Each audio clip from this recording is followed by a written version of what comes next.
The morning sun slanted through the precinct windows, casting long shadows across the worn linoleum floor as Officer James Reeves stalked through the halls, his boots echoing with each heavy step. The day had started like any other, with the usual bustle of officers filing reports and detectives hurrying to their assignments. But everything changed when Internal Affairs Chief Diana Martinez emerged from her office clutching a thick manila folder. The tension in the air had been building for weeks since Chief Martinez began her investigation into racial profiling complaints within the department. Whispers and sideways glances followed her everywhere she went, but none had dared to confront her directly. Until now, Reeves' face was already flushed with anger from the morning briefing, where he'd unleashed a tirade of racist comments about the new diversity initiatives. Officer Sarah Chen had witnessed his outburst earlier that morning, shrinking back against the break room wall as Reeves slammed his fist on the table, coffee spilling across his pristine uniform, the rage in his eyes frightening even the veteran officers around him. But no one stepped forward to challenge him. His reputation for retaliation preceded him like a dark cloud. Now, as Chief Martinez approached the intersection of hallways leading to the evidence room, Reeves moved with deliberate purpose, his right hand sliding toward his service weapon. The fluorescent lights overhead buzzed with an intensity that matched the electric atmosphere. Several rookie officers scattered, sensing the impending confrontation, their wide eyes darting between the two figures. Martinez spotted him immediately, her training kicking in as she assessed the situation, her spine straightening as she noticed his aggressive stance and the way his fingers twitched near his holster behind her. Detective Rodriguez reached for his phone discreetly, beginning to record what was unfolding, knowing this moment would change everything. The morning coffee cups clattered to the floor as officers dove for cover when Reeves finally snapped, drawing his weapon in one fluid motion that spoke of his 15 years on the force, his face contorted with a hatred that had festered beneath his badge for far too long. The racial slurs poured from his mouth like poison, each word echoing off the institutional green walls. Chief Martinez stood her ground, her 5'4" frame somehow filling the hallway with an authority that made even Reeves hesitate for a split second. Her years of training screamed at her to reach for her own weapon, but she kept her hands visible, knowing any sudden movement could end with tragedy. Her steady gaze locked onto his bloodshot eyes, refusing to show the fear that threatened to overwhelm her. Time seemed to slow as other officers responded to the situation, some drawing their weapons with trembling hands, others frozen in disbelief as one of their own crossed a line that would never be uncrossed. Through the glass walls of nearby offices, civilian staff stared in horror, their fingers frantically dialing 911 even as they ducked beneath their desks. Reeves' finger twitched on the trigger, his knuckles white against the black metal of his service weapon, as he screamed about how she was destroying everything, about how she didn't belong here, about how he would never take orders from someone like her, the words becoming more unhinged with each passing second, the veins in his neck bulging with uncontrolled rage. The security cameras whirred overhead, capturing every moment of this breakdown as Deputy Chief Thompson emerged from the elevator, his voice cutting through the chaos, ordering Reeves to stand down. But the command fell on deaf ears as Reeves took another step forward, his boots squeaking against the freshly waxed floor, the barrel of his gun now mere inches from Chief Martinez's chest. In those terrifying moments that stretched like hours, the precinct held its collective breath as decades of systemic racism and unchecked power culminated in this single point of crisis. Chief Martinez remembered every complaint she'd investigated, every victim she'd interviewed, and every officer she'd trusted to uphold their oath. Her unwavering stance became a symbol of resistance against the very corruption she had sworn to fight. The Internal Affairs Office hummed with activity as investigators worked through the night, their desk lamps casting yellow pools of light across mountains of files. Detective Sarah Martinez, no relation to the chief, sat at her computer, her eyes burning as she scrolled through years of Officer Reeves' digital footprint, each click revealing another layer of darkness beneath his polished badge. Boxes of evidence lined the walls, each labeled with dates and incident numbers, stretching back through Reeves' 15-year career. The investigation team had started with his most recent complaints, but soon discovered a pattern that sent chills down their spines. His dashcam footage revealed a disturbing ritual of forcing minority drivers to lay face down on scorching summer pavement while he took his time running their plates, sometimes leaving them there for up to 30 minutes.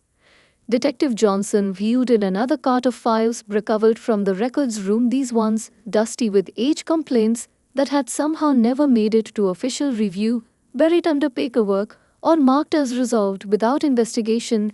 The team spread them across the conference table, creating a timeline that painted a picture of escalating violence and unchecked prejudice, each incident connected by threads of similar behavior and identical justifications.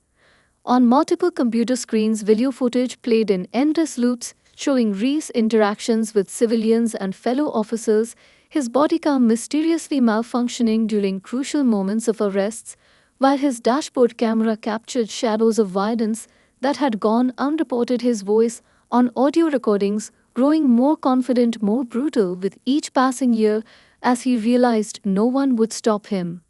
A junior analyst called the team over to his station, his hand shaking as he pointed to messages recovered from the department servers. Reeves had created private chat groups with select officers sharing racist memes, planning targeted patrols in minority neighborhoods, and discussing ways to manipulate crime statistics to justify increased presence in certain areas. The digital trail stretched through years of systematic discrimination. In another corner of the office, two investigators interviewed a parade of rookie officers who had worked with Reeves, their stories spilling out now that the wall of silence had finally cracked. They spoke of training sessions where Reeves taught unofficial protocols for handling minority suspects, of threats made to anyone who questioned his methods, and of a network of senior officers who protected him despite knowing the truth. Chief Martinez herself worked late into the night reviewing personnel files from Reeves' previous pressings, discovering that he had been transferred 3 times, each move following incidents that had been quietly buried. Her tablet filled with notes connecting similar complaints across different jurisdictions, building a case that showed how the system itself had enabled his behavior. The evidence room became a testament to years of ignored warnings as technicians cataloged seized phones, computers, and personal notebooks from Reeves' locker and honed his personal devices, revealed membership in extremist online groups, his social media activity under various aliases, showing a man who lived a double life, presenting a professional face to the department while nurturing deep-seated prejudices in private. Outside the investigation room, media vans gathered in the parking lot, their satellite dishes reaching toward the sky as reporters pieced together their own versions of events inside the building. Cleaning staff worked around the investigators, watching silently as the case that would shake the department to its core took shape, their own experiences with Reeves adding unspoken weight to the mounting evidence. As dawn approached, marking 24 hours since the incident with Chief Martinez, the investigation team gathered in the main conference room, their findings projected onto the wall, telling a story that went far beyond a single moment of violence. In a hallway, they had uncovered a systemic failure, a cancer that had grown within the department, but everyone looked the other way. The evidence boards now covered every wall, documenting dozens of victims, hundreds of incidents, and countless missed opportunities to stop a man who had hidden his hatred behind a badge. The morning of the arraignment dawned with dark clouds gathering over the courthouse steps as hundreds of protesters filled the streets, their signs waving like angry flags in the bitter winter wind. News helicopters circled overhead, their rotors beating against the air as camera crews jostled for position on the courthouse steps, while uniformed officers formed a human barrier between opposing crowds. Inside the marble halls, District Attorney Elena Rodriguez strode purposefully toward courtroom, her heels clicking against the polished floor as she carried a thick binder containing the 15-count indictment. Her team had worked around the clock, preparing the charges, each one representing a different facet of Reeves' years of abuse. Behind her, two junior prosecutors wheeled cases of evidence that would support their filing. The tension in the air crackled as the heavy wooden doors swung open, revealing the packed courtroom, every bench filled with reporters, victims' families, and fellow officers. The air conditioning hummed ineffectively against the heat of so many bodies pressed together in anticipation. All eyes turned as the side door opened, and Officer James Reeves shuffled in, his chains clinking with each step, his brass buttons and medals replaced by orange prison fabric. Defense attorney Michael Bennett, renowned for representing police officers in misconduct cases, stood at the defense table, his expensive suit a stark contrast to his client's prison attire, his face betraying a flicker of concern as he watched the district attorney arrange her materials, his usual confidence wavering as he glanced through the thick stack of charges that had just been placed before him. Judge Sarah Thompson, a veteran of 20 years on the bench, surveyed the courtroom with stern authority, her presence commanding immediate silence as she prepared to begin the proceedings, her eyes lingering for a moment on the rows of victims' families who had waited years for this day, their quiet dignity filling the space with unspoken testimony. District Attorney Rodriguez rose to her feet, her voice clear and unwavering as she began reading the indictment, the first charge echoing through the hushed courtroom: aggravated assault with a deadly weapon against Chief Diana Martinez. The sound of pens scratching against notepads filled the brief pause before she continued: criminal threatening civil rights violations, witness intimidation, each charge landing like a hammer blow. As the list of charges continued, reporters' fingers flew across laptop keyboards, capturing every detail while sketch artists worked furiously to capture the scene. Reeves' expression remained stoic, but his jaw muscle twitched with each new count, his eyes fixed straight ahead, refusing to acknowledge the mounting weight of accusations against him, his handcuffed hands clenched into tight fists beneath the defense table. The gallery whispered and shifted as Rodriguez detailed the pattern of behavior spanning 15 years, how Reeves had systematically targeted minorities during traffic stops, falsified reports to justify excessive force, intimidated fellow officers who tried to report him, and created a network of corruption within the department, each revelation causing ripples of reaction through the crowded courtroom.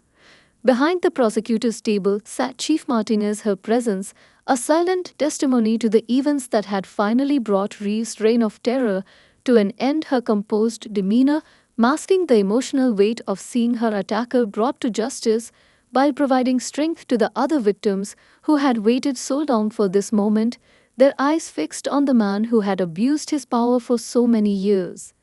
Defense attorney Bennett attempted to interrupt several times, objecting to the prosecutor's characterization of events, but Judge Thompson overruled each objection, her patience wearing thin as the extent of Reeves' crimes became clear through the formal charging document, the evidence of his guilt so overwhelming that even his experienced attorney struggled to maintain his professional composure. As the final charge was read, a heavy silence fell over the courtroom, the weight of history settling on every shoulder present. Everyone understood that this case represented more than one officer's crimes. It was an indictment of a system that had allowed such behavior to flourish, a turning point in the ongoing struggle for police accountability and racial justice in law enforcement. Defense attorney Bennett orchestrated the opening of his case like a masterful theater production.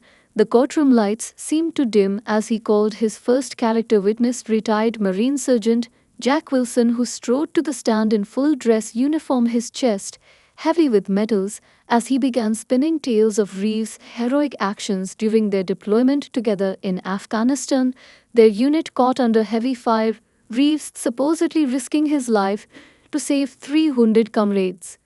The carefully crafted narrative continued as a parade of witnesses took the stand, each one selected to paint Reeves as a traumatized hero struggling with the weight of his service. Childhood friends spoke of his dreams to protect and serve elderly neighbors, testified about his helpfulness with their groceries and yard work. Local business owners praised his dedication to the community, while Reeves sat at the defense table, his expression carefully cultivated to show humility and pain. Reeves' elderly mother Margaret shuffled to the witness stand, clutching a folded American flag, her gray hair perfectly styled, her floral dress chosen to evoke sympathy as she dabbed at her eyes with a delicate handkerchief, telling the jury about her son's dedication to service. How had always wanted to be a police officer since he was a little boy playing with toy cars, her trembling voice describing sleepless nights and battle nightmares that haunted him after his return from overseas.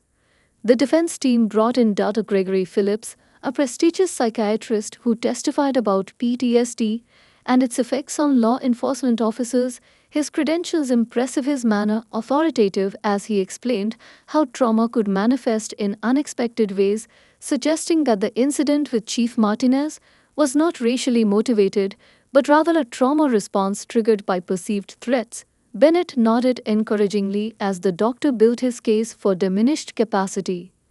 Yet the carefully constructed facade began to crack when Assistant District Attorney Sarah Chen approached the podium for cross-examination, her first question hitting like a thunderbolt as she produced military records showing Reeves had never served in combat. His unit, stationed at a supply base far from the front lines, Sergeant Wilson's testimony crumbling as Chen revealed they had never served together. The decorated Marine forced to admit he had been paid for his performance.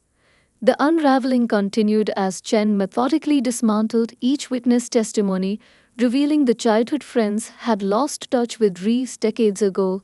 The neighbors were actually paid property managers who had minimal contact with him, and the business owners were distant cousins who hadn't seen him in years. Each revelation causing murmurs to ripple through the courtroom as the jury's expressions shifted from sympathy to skepticism.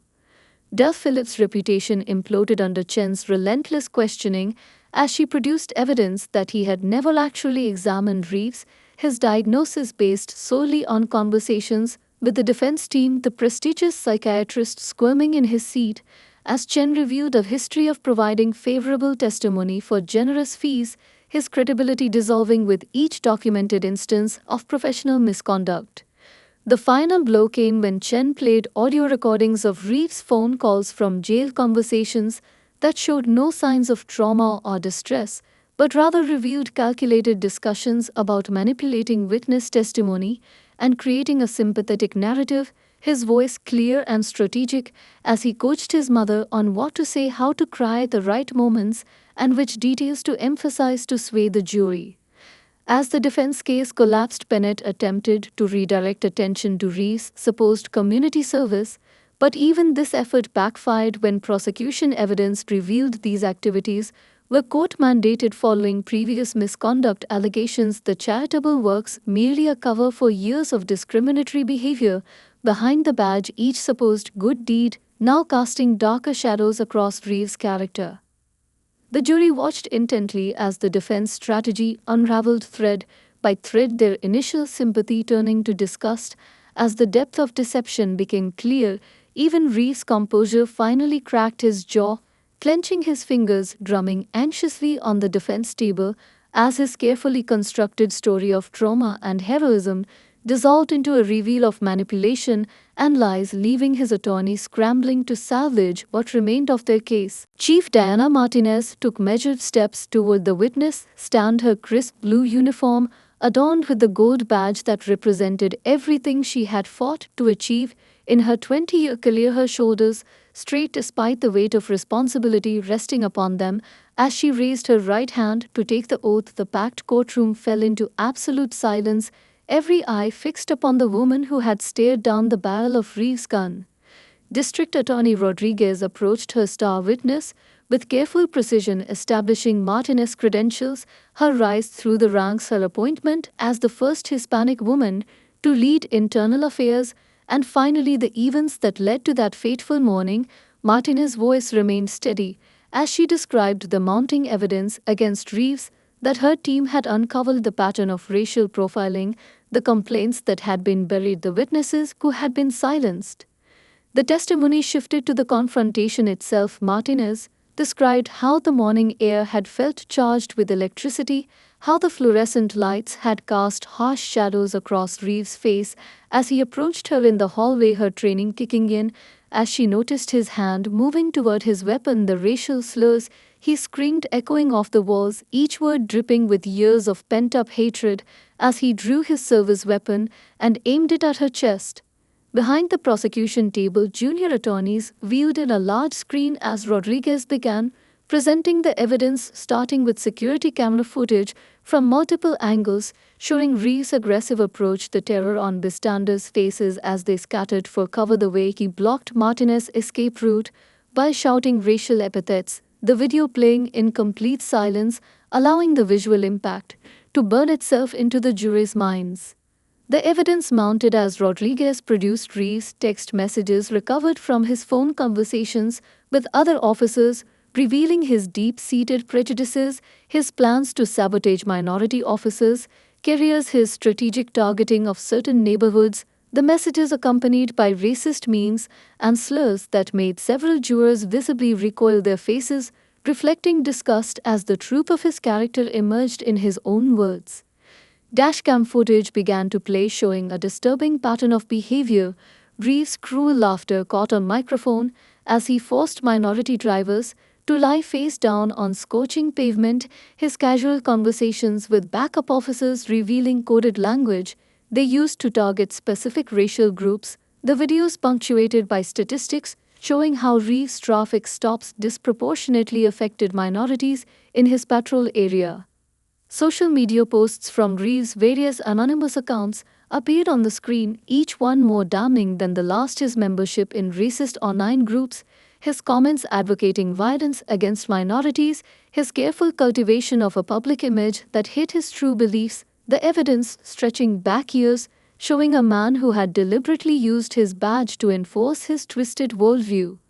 Chief Martinez remained composed as she identified each piece of evidence, explaining the broader context of systemic racism within law enforcement and how officers like Reeves had exploited the system, her voice carrying the weight of personal experience as she detailed the resistance she had faced as a minority woman, rising through the ranks, the threats, the discrimination, the constant need to prove herself beyond reproach. The testimony reached its climax as Rodriguez played the precinct audio recordings from the confrontation. Reeves' voice filled with rage as he screamed about taking orders from someone like her, the sound of his weapon being drawn, the gasps of horror from witnesses. Martinez described looking into his eyes in that moment, seeing not just one man's hatred, but the face of institutional racism that had haunted the department for generations. As the evidence presentation concluded, Martinez spoke directly to the jury, her words cutting through the tension in the courtroom. She described her commitment to reform, her determination to root out officers who betrayed their oath, her vision for a department that truly served and protected all citizens equally. Behind her, the screen showed one final image, Reeves' service photo next to his social media posts, the stark contrast between his public facade and private hatred, perfectly encapsulating the case before them. Officer Sarah Chen approached the witness stand, her steps unsteady, but her resolve unwavering as she felt Reeves' cold stare following her every move. The young officer had only been on the force for 18 months, but the weight of what she had witnessed aged her beyond her years. Her hands trembled slightly as she gripped the witness stand, her rookie uniform pressed and perfect as she began to share the horror she had witnessed one quiet night during patrol. The courtroom leaned forward as Chen described responding to a routine traffic stop with Reeves as her training officer, watching in shock as he dragged a teenage black student from the car, forcing the honor roll athlete to kneel on the burning asphalt while running his license, her voice cracking as she recounted how Reeves had planted evidence in the teen's backpack, then turned to her with a knowing smirk, telling her this was how they kept certain neighborhoods in line. Tears streamed down Chen's face as she described attempting to report the incident to her sergeant, only to find her formal complaint mysteriously disappeared from the system. The following week, Reeves had cornered her in the parking garage, his voice low and menacing as he described how accidents happened to officers who couldn't be trusted, his hand resting meaningfully on his weapon as he detailed how her body might never be found if she ever spoke up again. Detective Marcus Thompson, A 20-year veteran took the stand next his massive frame, seeming to shrink as he confessed his role in covering up Reeves' misconduct, describing how the senior officers had developed an intricate system of protecting their own. His testimony, revealing how report numbers would be changed, evidence would disappear, and witnesses would be intimidated into silence, the detective laying bare the machinery of corruption that had allowed Reeves to operate unchecked. The testimony shifted as Officer Maria Ramirez approached the stand, her career of 15 years giving weight to every word as she exposed the racist group chats Reeves had created among select officers. Screenshots displayed on the courtroom screens showed messages coordinating targeted harassment of minority neighborhoods, planning how to manipulate crime statistics, and sharing celebrations when minority-owned businesses were forced to close after repeated baseless citations. Sergeant David Cooper, once Reeves' closest ally on the force, provided the most damaging testimony, yet describing late-night meetings where they planned how to force out minority officers through systematic harassment, his voice hollow with shame as he detailed how they would plant contraband in lockers, file false reports about response times, and ensure minority officers were assigned to the most dangerous calls without backup. The parade of testimony continued as Officer James Wilson described discovering Reeves had created detailed files on every minority officer in the department, including their families, schedules, and vulnerabilities. The information used to ensure compliance through fear, his hands shaking as he showed the jury his own file complete with photos of his children at school and notes about his wife's daily routine. Emergency dispatcher Tracy Reynolds' testimony brought several jurors to tears as she played recordings of Reeves deliberately delaying response times to calls from minority neighborhoods, his voice casual and amused as he made excuses about unit availability, while dispatchers listened helplessly to citizens pleading for help that would arrive too late. Her testimony revealing how he had threatened to expose her brother's immigration status if she ever reported the delays. The final witness of the day, Officer Michael Chang, revealed how Reeves had orchestrated a campaign of terror against his own rookie partner, Jose Rodriguez, after discovering the young officer's participation in police reform discussions at his church, describing how Reeves had systematically destroyed Rodriguez's career through falsified reports and planted evidence until the promising young officer took his own life. Chang's testimony, leaving the courtroom in stunned silence as Reeves finally showed the first crack in his composed facade. As each officer broke their silence, the blue wall crumbled brick by brick, their combined testimony creating an overwhelming picture of corruption, intimidation, and systemic racism that had flourished under Reeves' influence. Even veteran courtroom observers found themselves shaken by the scope of the revelations. The council of hatred that had metastasized through the department finally exposed to the light of justice. The 12 jurors sat around the heavy oak table in the deliberation room, case files spread before them like a paper battlefield, the weight of their responsibility visible in their furrowed brows and tense shoulders. Juror number 4, a high school teacher, gently touched the service weapon that had been entered into evidence, the same gun Reeves had pointed at Chief Martinez, its cold metal, a stark reminder of how close tragedy had come. Evidence boxes towered in corners of the room, each one containing fragments of a career built on hatred and abuse. Juror number 7, a retired nurse, methodically organized the dashboard camera footage, chronologically creating a visual timeline of escalating violence, while juror number 2, a construction foreman, pinned photographs of victims to a corkboard, their faces telling a story of systematic persecution that spanned 15 years. The deliberation room hummed with quiet intensity as juror number 9, a small business owner, read aloud from Reeves' text messages, her voice trembling as she shared messages that revealed the calculated nature of his racism, the other jurors listening intently as the evidence painted a picture of a man who had weaponized his badge against the very community he had sworn to protect. Outside the courthouse, crowds swelled under the summer sun, protesters on both sides chanting slogans that echoed through the marble halls. News helicopters circled overhead, their constant presence a reminder of the national attention this case had drawn while rows of police officers stood guard their faces, betraying the internal conflict of watching one of their own face justice.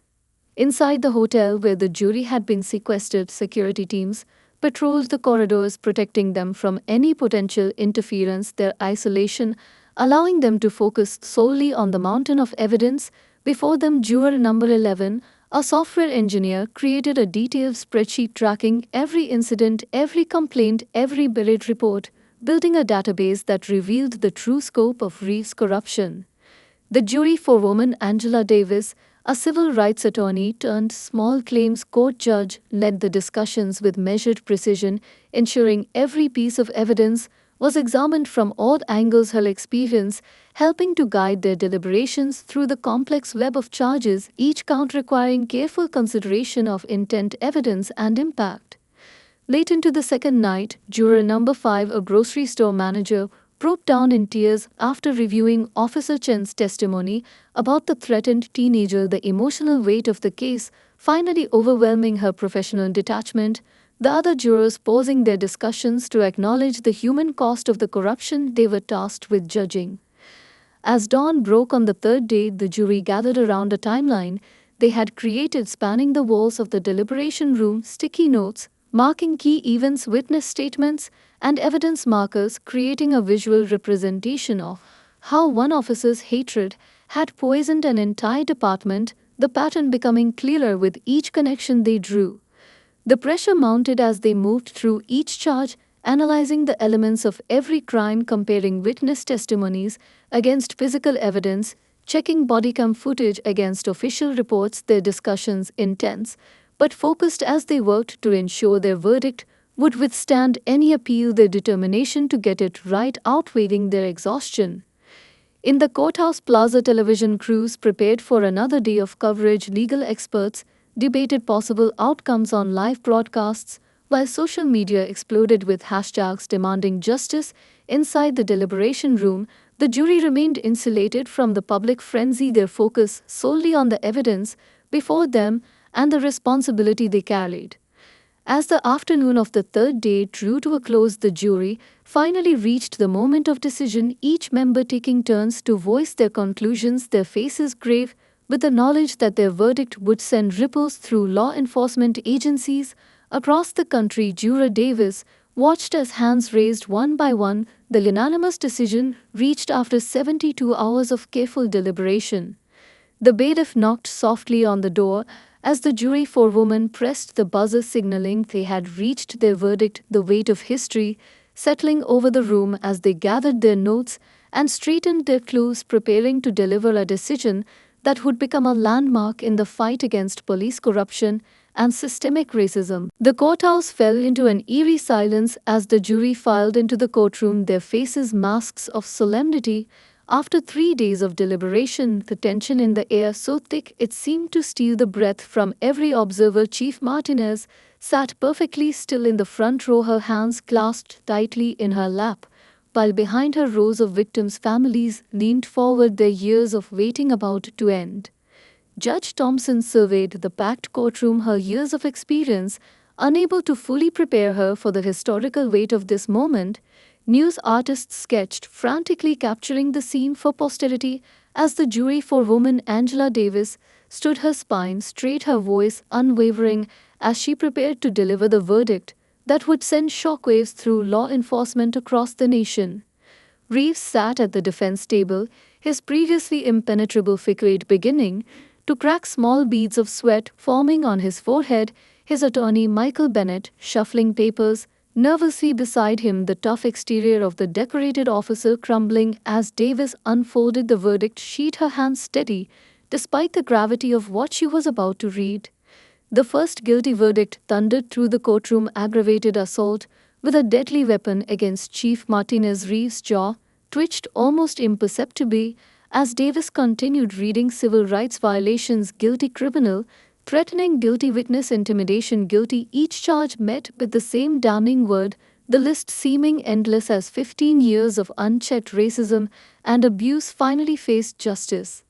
In the gallery, Officer Sarah Chen wrapped her arms around herself, tears streaming down her face as the guilty verdicts validated her courage in coming forward beside her other officers who had testified stood supporting each other, their relief palpable as the blue wall that had protected Reeves for so long finally crumbled completely under the weight of justice. Chief Martinez closed her eyes briefly as the verdict for her assault was read, her composed expression hiding the turbulent emotions beneath memories of that terrifying morning in the precinct hallway flashing through her mind, the sound of Reeves' racial slurs still echoing in her nightmares, now transformed into a victory for every minority officer who had faced discrimination behind the thin blue line.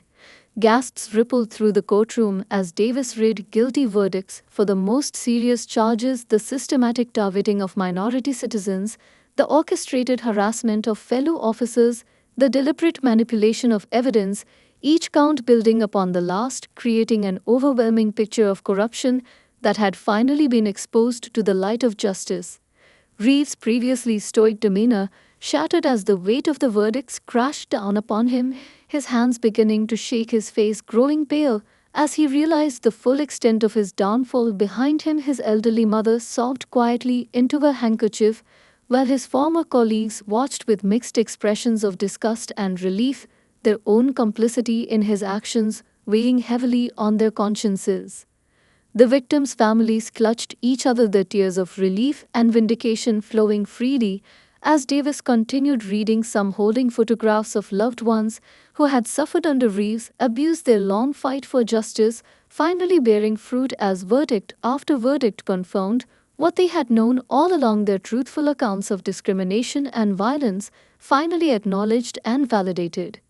In the back of the courtroom, rookie officers watched wide-eyed as a new era in law enforcement unfolded before them, this verdict sending a clear message that the old god of racism and corruption would no longer be tolerated, their own futures in law enforcement forever changed by the precedent being set in this historic moment.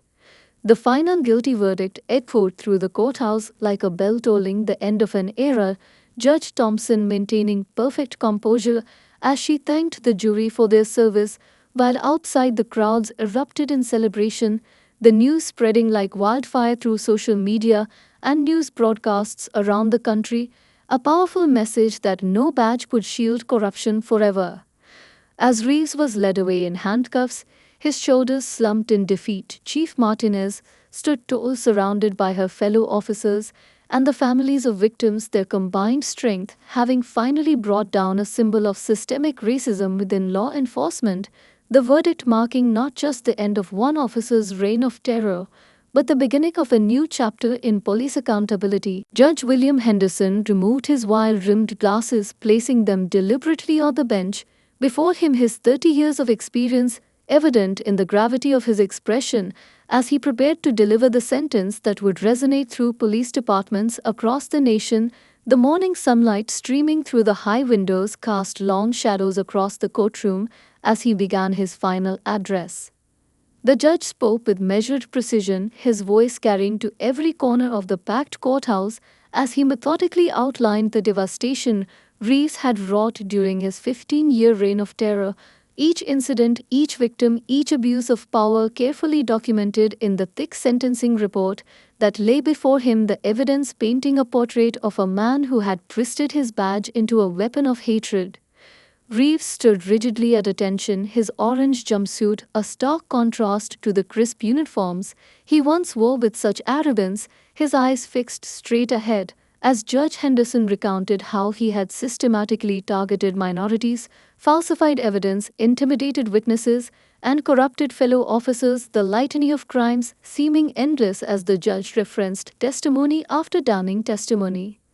Chief Martinez sat in the front row, her presence a silent testimony to the transformation her department would undergo as Henderson spoke of institutional change, describing how Reeves' case had exposed the urgent need for reform in police departments nationwide, his words carrying the weight of history as he addressed the broader implications of systemic racism in law enforcement.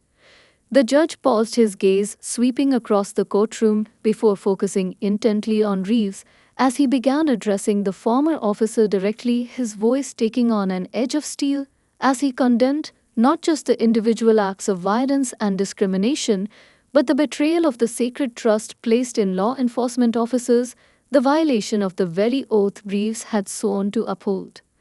The sentence began to unfold like a series of hammer blows: 8 years in federal prison, mandatory psychiatric evaluation, and counseling, permanent revocation of all law enforcement certifications across all 50 states, a lifetime ban from owning firearms or working in any security capacity, each component of the punishment designed to ensure Reeves could never again abuse a position of authority.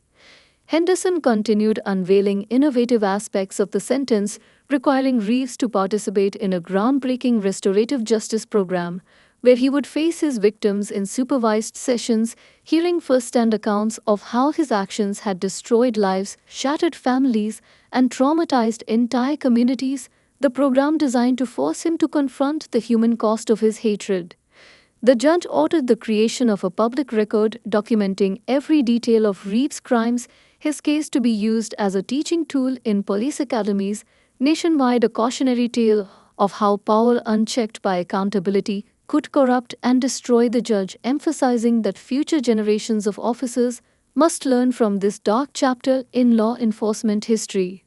Financial restitution became the next focus as Henderson ordered Reeves to surrender his pension and benefits, the funds to be distributed among his victims, establishing a trust for community programs aimed at building bridges between law enforcement and minority neighborhoods. His accumulated wealth transformed into a tool for healing the very communities he had terrorized. The courtroom remained absolutely silent as Henderson addressed the broader law enforcement community, present his words cutting through years of ingrained behavior as he spoke of the duty to report misconduct, the obligation to protect all citizens equally, the sacred responsibility that came with carrying a badge. His message clear that the era of silent complicity had ended.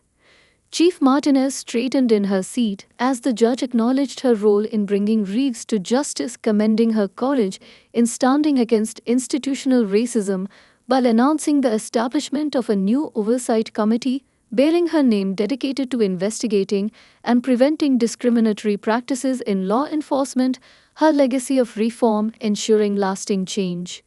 The final moments of sentencing carried the weight of transformation as Henderson declared this case a watershed moment in police accountability, his words echoing through the courthouse as he spoke of the dawn of a new era in law enforcement where transparency, accountability, and equal justice would become more than just words written on department walls, but living principles upheld by every officer carrying a badge. As Reeves was led away in chains, Chief Martinez stood surrounded by her fellow officers and the families of victims, their combined presence a testament to the power of truth prevailing over corruption. The morning sun now streaming fully through the windows, illuminating the path forward toward a future where justice would truly be blind to color, and the phrase "to protect and serve" would carry equal meaning for all citizens.